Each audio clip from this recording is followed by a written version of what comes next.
سلامونه دوستانو. ځینې ملګري په فیسبوک کې پوسټونه کوي، یعنې زیاتره وخت داسې پوسټ وکړي لکه کمنټونه راته وکړئ زما آی ډي په خطر کې ده. کله چې فیسبوک دوی ته وارننګ ورکړی یا د دوی آی ډي ریسټرکټ کړي، مطلب بندیز یې ورباندې لګولی، نو بیا دوی پوسټ وکړي چې کمنټونه راته وکړئ، آی ډي مې په خطر کې ده.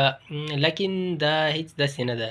که تاسو ته په زرګونه کمنټونه وشي هم دا ستاسو آی ډي ته هیڅ فایده نه کوي او نه تاسو د دې بندیز نه خلاصېدلی شئ او نه په دې باندې کوم اثر کوي، بلکې د فیسبوک څه خپل پالیسي ده، خپل قانون یې ده. تاسو که د هغه مطابق لاړ شئ نو بیا به په تاسو باندې هیڅ بندیز نه لګول کېږي.